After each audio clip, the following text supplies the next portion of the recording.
मेरे अजीजों, ये दुनिया चंद दिन की है। अभी कुछ दिन के बाद में आप देखिए, चंद दिन के बाद में वो मुबारक महीना आने वाला है जिसे रमजानुल मुबारक का महीना कहा जाता है। कैसा बरकत वाला महीना है, कैसा अजमत वाला महीना है, कैसा शान शौकत वाला महीना है।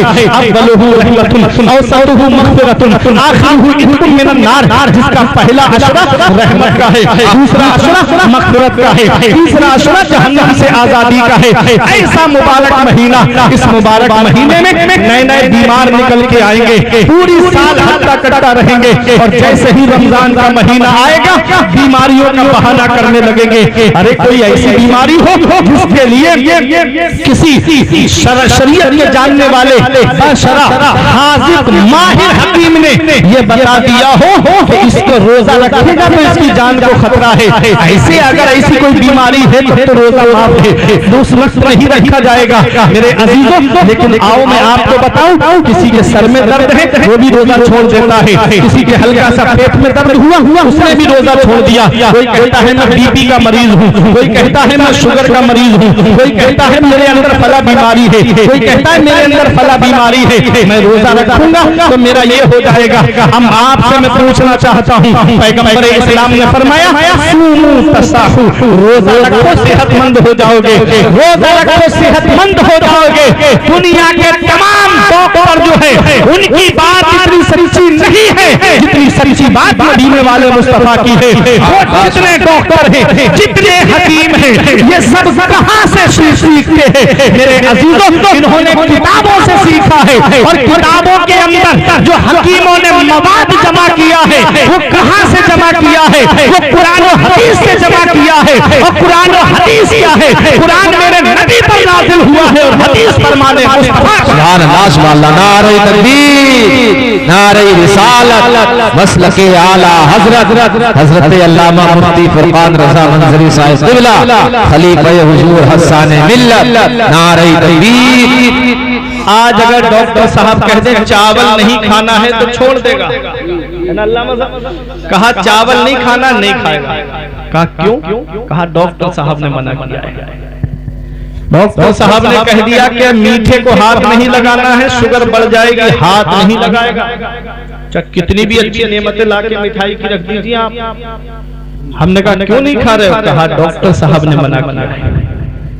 डॉक्टर की बात पे इतना भरोसा, और अल्लाह फरमा रहा है यनहा अनिल फहशाई वल मुनकरी वल बगी, और अल्लाह तुम्हें हुक्म दे मना कर रहा है कि तुम बेहयाई मत करो, बुरी बातों से बाज रहो, जुल्म करने से बाज रहो। क्या आज हम उसके फरमान पर अमल किए? क्या आज हमने उसके फरमान को माना? डॉक्टर की बात पे इतना भरोसा और अल्लाह के फरमान पे हमारा भरोसा नहीं, नबी के फरमान पे हमारा भरोसा नहीं। अल्लाह फरमा रहा है या अय्युहल्लज़ीना आमनू कुतिबा अलैकुमुस्सियाम कमा कुतिबा अलल्लज़ीना मिन क़ब्लिकुम लअल्लकुम तत्तक़ून। ऐ ईमान वालों, तुम पर रमजान शरीफ के रोजे रखने फर्ज कर दिए गए जैसे तुमसे अगले वालों पे फर्ज किए गए थे। क्यों फर्ज हुए? लअल्लकुम तत्तक़ून, ताकि तुम परहेजगार बन जाओ, तुम मुत्तकी बन जाओ, तुम परहेजगार बन जाओ। और रमजान शरीफ के महीने में तकवे की झलक दिखती भी है, दिखती है कि नहीं दिखती है? रमजान से पहले शराब की दुकान की तरफ चला जाता था, लेकिन जब से रमजान शरीफ का महीना आया उसने मुड़ के भी नहीं देखा होगा। कितने लोग हैं कि कभी जुए की तरफ चले जाते थे, लेकिन रमजान शरीफ का महीना आया कभी उसकी तरफ आंख भी उठा के नहीं देखी।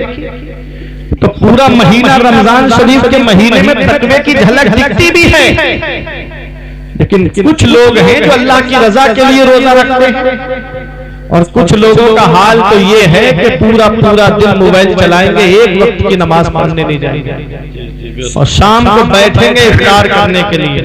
बाज तो ऐसे हैं कि सहरी भी खाते हैं और दिन में भी खाते हैं, और इफ्तार में बैठेंगे आके सबसे आगे। और मस्जिद में मैंने देखा है इफ्तार के लिए अगर कोई ऐलान कर देना फला साहब की तरफ से आज इफ्तार पार्टी है, तो वो सबसे आगे जाकर के बैठता है जिसने पूरे महीने रोजे नहीं रखे होते। जी बेशक, सबसे आगे बैठेगा जाके और ऐसे कहेगा अरे इधर लाओ, मुझे दो, ये दो, वो दो, और उसके घर का हाल उसके घर वाले बता देते हैं कि ये कैसा है। मेरे अजीजों, ये रमजान शरीफ का महीना, एक रोजा बिला उज़्र शरई अगर जानबूझ के कोई छोड़ दे और उसके बदले में अगर पूरी जिंदगी रोजे रखे तो उस एक रोजे की फजीलत को नहीं पहुंचेगा। जी जी बेशक, सुभान अल्लाह। रोजे की फजीलत को कितना सवाब है रमजान शरीफ के महीने का। तो आज डॉक्टरों की बात हम मानते हैं। डॉक्टर ने कहा मीठा खाओगे तो शुगर बढ़ जाएगी, तकलीफ हो जाएगी। अगर नमक ज्यादा तेज तुमने इस्तेमाल किया तो बीपी बढ़ जाएगा, तेजाबियत की शिकायत हो जाएगी। ये डॉक्टर साहब की बात हम मानते हैं और आका फरमा रहे हैं सूमू तसाहू, रोजा रखो सेहतमंद हो जाओ। रोजा रखो सेहतमंद हो जाओगे। क्या मतलब है इसका? रोजा रखो सेहतमंद हो जाओगे, पूरा दिन भूखे रहो सेहतमंद हो जाओगे, पूरा दिन पानी ना पियो सेहतमंद हो जाओगे, पूरा दिन खाना ना खाओ सेहतमंद हो जाओगे। तो यहाँ डॉक्टर साहब भी बैठे हैं, इनका तजर्बा डॉक्टरी एतबार से मुझसे ज्यादा है। मैं तो अपनी लाइन का आदमी हूँ और ये डॉक्टरी लाइन के आदमी, आप इनसे भी पूछ लीजिए, ये भी आपको बताएंगे कि अगर लीवर के अंदर कुछ खराबी आ जाती है तो डॉक्टर लोग कहते हैं कम से कम 6-7 घंटे आदमी को अपना मुंह रोक लेना चाहिए ताकि लीवर तरोताजा हो जाए। ये मशीन जो है हमारी, आप मोटरसाइकिल को देखें, आप उसकी सर्विस बिल्कुल ना कराएं, मोबिल भी ना बदलवाएं और पूरी साल उसको चलाएं तो बताओ क्या इंजन काम करेगा? जी नहीं करेगा। एक दिन आएगा कि इंजन बैठ जाएगा, बंद हो जाएगी गाड़ी। यही हाल हमारे पेट का है। पूरी साल हम तला भुना खाते हैं, पूरी साल रंग रोगन की ग़िज़ाएं खाते हैं, पूरी साल। अब तो ओरिजिनल तो तेल भी नहीं मिल रहा है, रिफाइंड और पता नहीं किस किस चीज का बना हुआ हम खाना खाते हैं, जो आज हार्ट का सबब बन रहा है। तेल ओरिजिनल खाया। बात आ गई तो बता दूं मैं आपको, ये थोड़ा सा लालच मत किया करो कि जो 110 रुपए 120 रुपए का मिल रहा है ओरिजिनल तेल 180 रुपए का मिल रहा है, तो कुछ तो फर्क है। जी जी बेशक। अगर हमारी गाड़ी का मोबिल ही अगर खराब हो तो बताओ गाड़ी का इंजन खराब हो जाएगा। ऐसे ही तेल जो है वो मोबिल की हैसियत रखता है खाने में। जी जी, अगर वही सही नहीं होगा तो नसें ब्लॉक हो जाएंगी। मेरे अजीजों, ये रोजे की बात आ गई है, ये इंसान की जिंदगी से रिलेटेड बात है, इसलिए मैंने बता दी। खान पान अच्छा रखो। ये ज्यादा तला भुना नुकसान दे रहा है। ज्यादा से ज्यादा फलों का इस्तेमाल करना चाहिए आदमी। और जो हमारे बुजुर्गों के पहले नाश्ते थे, जो सुबह में वो जो खाते थे दलिया, दूध में डला हुआ, या रोटी दूध में मल करके जो खाते थे, शाम की रोटी सुबह को दूध में मल के जो खाते थे, वो कैल्शियम बहुत बढ़ाती थी। आज सुबह को उठना है तो जैसे ही आंख खुल रही है पहले चाय जा रही है जो खून को पतला कर, जो गाढ़ा कर देती है, और खून को जो है इंसान के खून के अंदर ऐसी मिलावट कर देती है। चाय इतना नुकसान दे रही है इंसान के जिस्म को कि न जाने कितने लोग जो है वो गैस के मरीज हो गए। जी जी बेशक। ज्यादा चाय, अल्लाह माफ करे, मैं चंद बातें जो आपको बता रहा हूँ। रोजा क्या है? आका ने फरमाया सूमू तसाहू, रोजा रखो सेहतमंद हो जाओगे। तो सेहतमंद कैसे होगा आदमी? तो डॉक्टरी एतबार से तो ये है कि जब इंसान 7-8 घंटे के लिए अपने मुंह को रोक लेता है तो लीवर को आराम मिल जाता है, और जब लीवर को आराम मिल जाता है 1 महीना, तो उसका लीवर तरोताजा हो जाता है। पूरी साल जो हमने ग़िज़ाएं खाई है जिसकी वजह से हमारा लीवर कमजोर हो गया है, 1 महीने के रोजे रखने से आदमी का लीवर तरोताजा हो जाता है। फिर वो पूरी साल अल्लाह की नेमतें खाए तो उसका लीवर उन नेमतों को हजम करता है। ये हुआ। और दीनी एतबार से फायदा क्या है रमजान शरीफ के रोजे रखने का? कि रोजा कयामत के दिन इंसान की शफाअत करेगा, ढाल बन जाएगा, जहन्नम से ढाल बन जाएगा, जाने नहीं देगा जहन्नम में। कहेगा मौला पूरे दिन शिद्दत की गर्मी में, जाड़े में इसने भूखा प्यासा रह के मुझे रखा है, मौला इसको मैं जहन्नम में जाने नहीं दूंगा। अल्लाह रोजे की सिफारिश को कबूल कर। सुभान अल्लाह, सुभान क्या अल्लाह। जन्नत में नहीं जाना हमको? रोजेदार के मुंह से जब बू निकलती है, जब आदमी कुछ नहीं खाता है तो बदबू आती है मुंह से। पूरे दिन जब आदमी का मुंह में कुछ नहीं जाएगा तो जो बदबू आती है, जिससे आदमी घिन करता है, हटता है, भागता है, उसके मुंह की बू अल्लाह रब्बुल इज्जत की बारगाह में मुश्को अंबर से भी ज्यादा होती है। सुभान अल्लाह, सुभान अल्लाह। इतनी अल्लाह को पसंद है, जिससे लोग घिन करें वो अल्लाह की बारगाह में मकबूल। मेरे अजीजों, जब अल्लाह की इबादत करोगे, जब अल्लाह तबारक व तआला की बंदगी करोगे और रमजान शरीफ के रोजे रखोगे तो तकवा आ जाएगा तुम्हारे अंदर, परहेजगारी आ जाएगी तुम्हारे अंदर। अल्लाह ने क्या फरमाया? इन्नल्लाह यअमुरु बिल अदली वल इहसान। बेशक अल्लाह हुक्म देता है तुमको भलाई का, इहसान, अदल का, इंसाफ का, भलाई का और अहले क़राबत को उनका हक देने का, रिश्तेदारों को उनके हक देने का। व यनहा अनिल फहशाई वल मुनकरी वल बग़ी, और वो रोकता है तुमको बेहयाई से, बुरी बातों से और जुल्म करने से। फहशा बेहयाई, जिना, बदनिगाही, शराब नोशी, चोरी, इन चीजों से अल्लाह रोक रहा है। और मुनकर में दिखावा, हद से ज्यादा फजूल खर्ची, आमदनी 100 रुपए है और खर्चा करने के लिए 500 रुपए दूसरों से कर्ज लेके भी खर्च कर दे रहा है। कुरान कहता है इन्नल मुबज़्ज़िरीना कानू इख्वान शयातीन, फजूल खर्ची करने वाले शैतान के भाई हैं। जी जी बेशक, सुभान अल्लाह। शैतान के भाई हैं फजूल खर्ची करने वाले। और आज फजूल खर्ची यही नहीं कि जो आज हम अपने घरों में फजूल खर्ची करते हैं। अब मेरी तकरीर खत्म होने की तरफ आ रही है। फजूल खर्ची यही नहीं, फजूल खर्ची शादियों में भी हो रही है, फजूल खर्ची ब्याह शादी के मौकों पर भी हो रही है। ये तो सुफियान भाई के भाई हैं जिन्होंने अपने भाई के निकाह के मौके पे पैगंबर इस्लाम के जिक्र की महफिल को सजाया, मदीने वाले मुस्तफा के जिक्र की महफिल को सजाया। जिन्होंने मौका दिया है आप लोगों को आज की रात में नेकियां कमाने का, इन्होंने मौका दिया आज की रात में कि तुम अपने नामे आमाल में नेकियों का इजाफा करो। मेरे अजीजों, ऐसी रातें हर एक के नसीब में नहीं होती। कुछ ऐसे भी भाई होते हैं और उनके ऐसे भी दोस्त होते हैं जो कहते हैं कि मेरे भाई की शादी है, बड़े धूमधाम से करूंगा। कोई डांस पार्टी ला करके नचवाता है, कोई बैंड बाजे के साथ में बारात लेकर के जाता है। मैं एक सवाल आपसे करता हूँ, कहाँ जा रहे हो? निकाह करने जा रहे हो। और निकाह क्या है? आका फरमाते अन निकाह मिन सुन्नती फमन रग़िबा अन सुन्नती फलैसा मिन्नी। आका फरमाते निकाह मेरी सुन्नत है। क्या फरमाया आका ने? निकाह मेरी सुन्नत है और जिसने मेरी सुन्नत से एराज किया, रूह गर्दानी की, चेहरा फेरा, फलैसा मिन्नी, वो मुझसे नहीं है, मेरे तरीके पे नहीं है। निकाह नबी की सुन्नत है और सुन्नत को अदा करने के मौके पे हम दरवाजे पे डांस पार्टी ला करके नचवाएं, हम अपने अजीज की शादी में बैंड ला करके बजवाएं। मुझे बताओ, ये शादी में नबी की सुन्नत को अदा करते वक्त अगर हम शैतान को शामिल कर लेंगे तो क्या उस शादी में बरकत होगी? क्या उस शादी में अल्लाह की रहमत नाज़िल होगी? शादी का कार्ड छपवाएंगे तो लिखवाएंगे शादी मुबारक। ये हमारे रोशन भाई हैं, इनका काम है प्रिंटिंग का।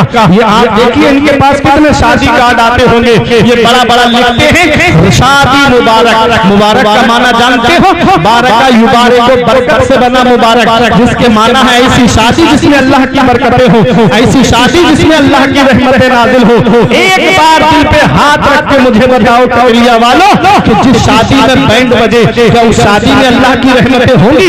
जिस शादी में डांस पार्टी आकर के नाचे, क्या उस शादी में बरकतें होंगी? जिस शादी में औरतें एक हफ्ता पहले घर में ढोल बजाना शुरू कर दें, क्या उस शादी में अल्लाह की बरकतें होंगी? मेरे अजीजों, बरकतें कहाँ से होती हैं? अल्लाह की रहमतें कैसे नाज़िल होती है?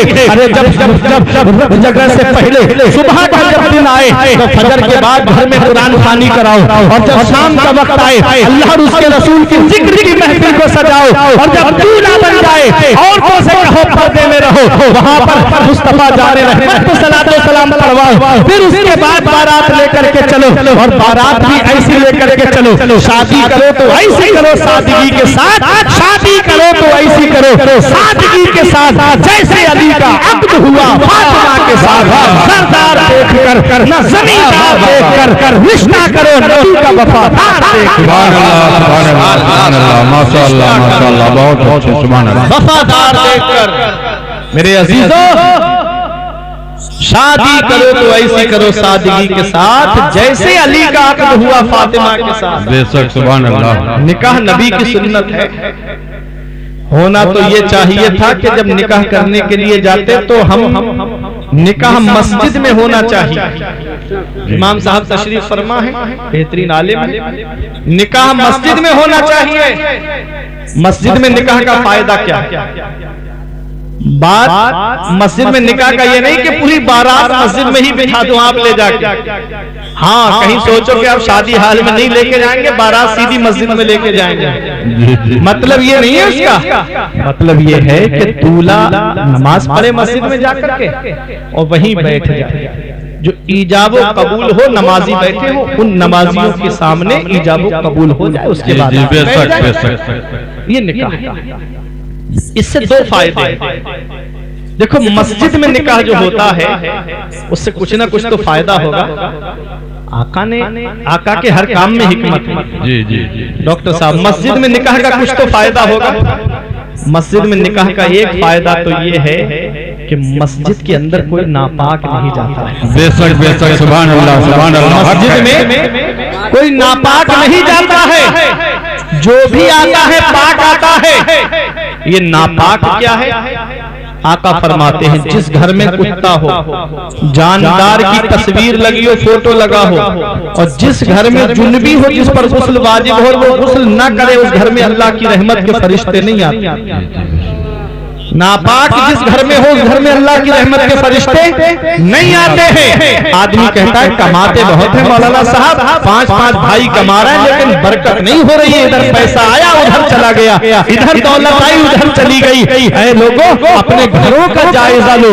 रात में हम 2-2, 3-3 बजे तक मोबाइल चलाते हैं और सुबह फजर में पड़े पड़े बिस्तर पे सोते रहते हैं। सुबह पड़े पड़े बिस्तर पे सो रहे हैं। जब रोजी तकसीम का वक्त होता है, सुबह के वक्त रोजी तकसीम होती है, उस वक्त हम बिस्तर पे पड़े पड़े सो रहे हैं। अरे गैर मुस्लिमों को देखो, जब नबी बस्तियों से हम गुजरते हैं तो देख करके हमको अफसोस होता है कि मुसलमान पड़े पड़े सो रहे हैं और वो कोई अपने दरवाजे पे झाड़ू दे रहा है, कोई पानी छिड़क रहा है, कोई निकल करके टहल रहा है, वो जाग रहे हैं और हम बिस्तरों पे पड़े पड़े सो रहे हैं।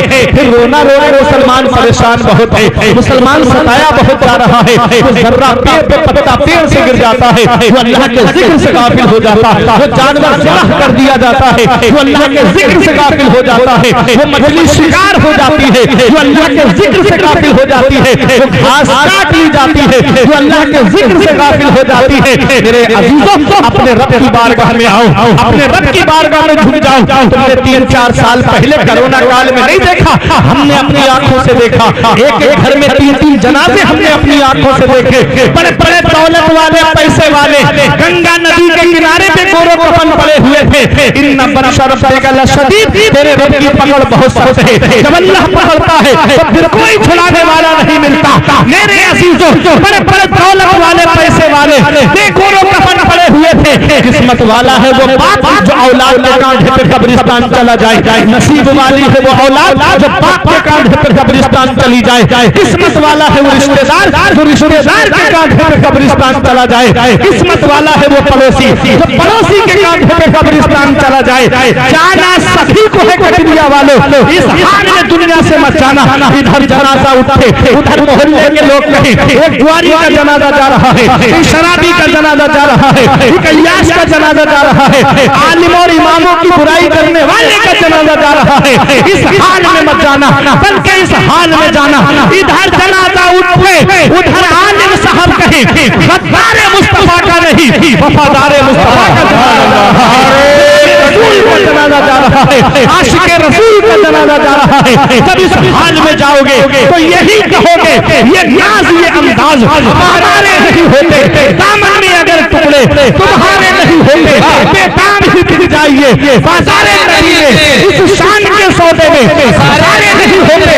मिट्टी ना अगर भीख हुजूर आपके दर से इस घाट से मंगतों से गुजारे रहे। नारे तकबीर, नारे रिसालत, मसलके आला हजरत जिंदाबाद, हक़े खिताबत जिंदाबाद, नारे तकबीर, नारे रिसालत। बहुत अच्छे, सुभान अल्लाह। अच्छे काम करके दुनिया से जाओ, मुत्तकी बन के दुनिया से जाओ, परहेजगार बन के दुनिया से जाओ। किसी का घर बर्बाद करके अपना घर आबाद मत करना।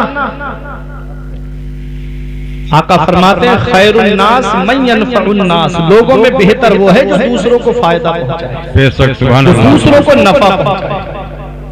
तो मस्जिद में निकाह का एक फायदा तो यह है कि मस्जिद में कोई नापाक नहीं आता है, जो भी आता है वो पाक। बेशक बेशक, जब सुभान अल्लाह। पाकों की मौजूदगी में निकाह होगा तो निकाह में अल्लाह की रहमत है। और दूसरा फायदा मस्जिद में ये है कि मस्जिद खुदा का घर है और अल्लाह के घर में अल्लाह की रहमतें नाज़िल हैं। सुभान अल्लाह, सुभान जो अल्लाह। निकाह मस्जिद में होगा उस निकाह में अल्लाह की रहमतें नाज़िल हैं। जी जी, बेशक। तो ये मेरे आका हुजूर सल्लल्लाहु अलैहि वसल्लम की महबूब सुन्नत है निकाह। तो जब सुन्नत को अदा करो तो उस मौके पे ये नियत होना चाहिए कि अल्लाह हमसे राजी हो, उसका रसूल हमसे राजी हो। जी जी, बेशक, दुनिया सुभान वालों अल्लाह। को हमें खुश नहीं करना, दुनिया तो वैसे भी खुश नहीं है, एक दूसरे से खुश नहीं है हम। हदीस सुना दूं, आका फरमाते हैं इज़न नास अज़हरुल इल्मा व दय्युल अमल व तहब्बु बिल अलसिन व तबागदु बिल कुलूब व तकातउ बिल अरहाम। आका फरमाते कुछ ऐसे लोग होंगे, इल्म होगा उनके पास, अमल नहीं होगा उनके पास। जी जी, बेशक। आका फरमाते इल्म होगा उनके पास, अमल नहीं होगा। आगे फरमाते तहब्बु बिल अलसिन व तबागदु बिल कुलूब, जुबान से मोहब्बत करेंगे, दिलों में बुग़्ज़ भरे हुए होंगे। जी जी, बेशक बेशक। जुबान से मोहब्बत करेंगे, दिलों में बुग़्ज़ भरा हुआ होगा। अभी मकान बनाए चौराहे पे आप जाके और पूछे भाइयों कैसा मकान है, कहेंगे अरे बहुत अच्छा मकान बना रहे, बहुत अच्छा मकान। थोड़ी दूर बढ़ेंगे, पता नहीं पैसा कहाँ से आता है। जी जी, बेशक, हक है, हक है। जी जी, पता नहीं कहाँ से इतने रुपया आया, क्या पता चला जुबान से मोहब्बत है, दिलों में बुग़्ज़ भरा हुआ है। जुबान से मोहब्बत, दिलों में नफरतें भरी हुई हैं। वह तकातउ बिल अरहाम, और रिश्तेदारियां तोड़ेंगे, जरा जरा सी बातों में रिश्ते खत्म। आका फरमाते हैं ऐसे लोगों पर अल्लाह की लानत, उसके फरिश्तों की लानत, उसके रसूल की लानत, और अल्लाह कयामत के दिन ऐसे लोगों को अंधा करके उठाएगा और उनको बहरा करके उठाएगा। इसलिए जुबान से भी मोहब्बत करो और दिल से भी मोहब्बत करो मेरे अजीजों। जुबान से भी मोहब्बत, दिल से भी मोहब्बत। नबी की सुन्नत अदा करने जा रहे हैं हम निकाह, इसलिए उस मौके पे हमें अल्लाह को राजी करना है, उसके रसूल को राजी करना है। जी जी, बेशक। ये नहीं कि अगर एक भी बाराती को नाश्ता नहीं मिला या खाने को नहीं मिला तो उसकी इज्जत को उछालना शुरू कर दिया, उस इज्जत को उछालना शुरू कर दिया। कभी कभी सोच लिया, किसी लड़की की शादी में आप जाओ तो मेरा मशवरा है कि कुछ घर से खा के जाया। अगर किसी के यहाँ लड़की की शादी में जाओ तो कुछ घर से खा के जाया करो। वो गरीब बाप कहाँ कहाँ से लाके इंतजाम करता है, हाथ जोड़ता फिरता है, माफ कर देना, कोई कमी रह गई हो माफ कर देना। और ये बाराती चौराहों पे खड़े होके कोई कुछ कहता है, कोई कुछ कहता है, कोई कहता है कोर में भी मजा नहीं आया, कोई कहता है जर्दे में मजा नहीं आया, कोई कहता है तंदूर बहुत मोटे कर दिए। आका क्या फरमाते हैं? आका फरमाते हैं खाने में ऐब ना निकालो, अच्छा लगे तो खा लो, अच्छा ना लगे तो मत खाओ, खाने में ऐब ना निकालो। ये आका की हदीस है। हमें किसी के खाने में ऐब नहीं निकालना है। बाज लोग होते मेहमानी में जाते हैं, मेहमान नवाजी के लिए औरतें गर्मी के आलम में पूरे दिन किचन में खड़ी रहती हैं, खाना बनाती हैं, और अगर नमक तेज हो गया या मिर्च थोड़ी ज्यादा हो गई, ये वहीं पर शुरू हो गए कि अरे खाने में मजा नहीं आया। उनसे पूछो जो शिद्दत की गर्मी में खड़े होकर पूरे दिन खाना बनाया, तुम एक गिलास पानी लेने आंगन में नहीं जाते गर्मी की वजह से, और वो कितने के काम करती है। देखा करो, किसी के ऐबों को जाहिर मत करो, ऐबों को छुपाओ। आका फरमाते हैं जो किसी मुसलमान के ऐबों को छुपाएगा अल्लाह ताला क़यामत के दिन उसके ऐबों को छुपाएगा। सुभान अल्लाह, सुभान अल्लाह, बेशक। बेहयाई से रुको, बुरी बातों से रुको, और जुल्म करने से रुको। जुल्म अगर घर में होता है तो घर बर्बाद हो जाता है, जुल्म मोहल्ले में होता है तो मोहल्ला बर्बाद हो जाता है, जुल्म कस्बे में होता है तो कस्बा बर्बाद हो जाता है, जुल्म शहर में होता है तो शहर बर्बाद हो जाता है, जुल्म सूबे में होता है तो सूबा बर्बाद हो जाता है, जुल्म मुल्क में होता है तो मुल्क तबाह होता है। जी जी बेशक सुभान ये अल्लाह। जुल्म से रोको, जुल्म से बाज आओ। अल्लाह ने हुक्म दिया हमें इंसाफ करने का, भलाई करने का और रिश्तेदारों को उनके हक देने का, और रोका हमें बेहयाई से, बुरी बातों से और जुल्म करने से। ये नसीहत है अल्लाह की तुमको, अगर तुम इस याद रखो। तेरा हर लफ्ज उम्मत के लिए पैगाम हो जाए, बना किरदार को बेमिसल उस मंजिल पे पहुंचा दे कि तुझको गैर देखे कायले इस्लाम। बना किरदार को बेमिसल उस मंजिल पे पहुंचा दे कि तुझको गैर देखे कायले इस्लाम हो जाए। हज़रात, मैंने कुरान मुक़द्दस की एक आयत करीमा तिलावत करने का शरफ हासिल किया। परवरदिगार आलम कुरान पाक में इरशाद फरमाता है, इन्नल्लाह यअमुरु बिल अदल वल इहसान। बेशक अल्लाह हुक्म देता है इंसाफ का, भलाई का और अहले क़राबत को देने का। वयनहा, और तुमको रोकता है, मना करता है, अनिल फहशा, बेहयाई से, वल मुनकर, और बुरी बातों से, वल बग़य, और जुल्म करने से, हद से ज्यादा सरकशी करने से। यईज़ुकुम लअल्लकुम तज़क्करून, वो तुमको नसीहत करता है ताकि तुम ध्यान दो। बेशक खैर और शर के मामले में ये आयत करीमा बहुत जामे है। इस आयत में अल्लाह तबारक व तआला ने हमको 3 कामों के करने का हुक्म दिया और 3 कामों से हमको रोका। इंसान की पूरी जिंदगी का निचोड़ इस आयत करीमा में अल्लाह ताला ने बयान फरमा दिया। बेशक अल्लाह क्या फरमाता है, इन्नल्लाह यअमुरु बिल अदल। बेशक अल्लाह हुक्म देता है इंसाफ का। इंसाफ किसे कहते हैं? इंसाफ के माना क्या है? अदल के माना क्या है? तो इंसाफ कहते हैं हर हकदार को उसका हक दिया जाए। आका फरमाते हैं, ऊतू कुल्ला ज़ी हक़्क़िन हक़्क़ा, हर हक वाले को उसका हक दो। पड़ोसियों के भी हक है, रिश्तेदारों के भी हक है, माँ बाप के भी हक है, औलाद के भी हक है, भाई बहनों के भी हक है, बीबी के भी हक हैं, शौहर के भी हक हैं, आलिमों के भी हक हैं, अवाम के भी हक हैं। एक है हुकूकुल्लाह, अल्लाह के हक, और दूसरे हैं हुकूकुल इबाद, बंदे के हक। अल्लाह तबारक व तआला के हुकूक में कोताही हो गई तो अल्लाह तबारक व तआला के फजलो करम से ये उम्मीद है कि अल्लाह ताला अपने फजल से अपने हक माफ फरमा दे। लेकिन जो बंदे का हक है वो अल्लाह कयामत में माफ नहीं फरमाएगा। जब तक वो बंदा माफ नहीं करेगा, जब तक बंदा माफ नहीं करेगा अल्लाह ताला माफ नहीं फरमाएगा। और हुकूकुल इबाद में सबसे बड़ा हक जिसका है वो माँ बाप। वाह वाह वाह। बंदों के हुकूक में सबसे पहला हक जिनका है वो माँ बाप। माँ बाप का जिक्र आप कुरान में देखेंगे, अल्लाह तबारक व तआला ने जहां जहां अपने हक बयान फरमाए ठीक उसी के बाद अल्लाह ने माँ बाप के हक बयान फरमाए। आप कुरान पढ़ के देखिए, अल्लाह ने कई मकामात पर हुक्म दिया कि अल्लाह के सिवा किसी की बंदगी ना करो और अपने माँ बाप के साथ भलाई करो, अपने माँ बाप के साथ हुस्न सुलूक करो, शुक्र अदा करो अल्लाह का और इंसान मानो अपने माँ बाप, उनका भी शुक्रिया अदा करो। अल्लाह ने कई जगह कुरान में माँ बाप की अजमत और शान को बयान फरमाया। मेरे अजीजों, माँ बाप अल्लाह की वो अजीम नेमत है, जिस दिन इनका इंतकाल हो जाता है उस दिन हमको पता चलता है कि आज कितना बड़ा साया मेरे घर से चला गया।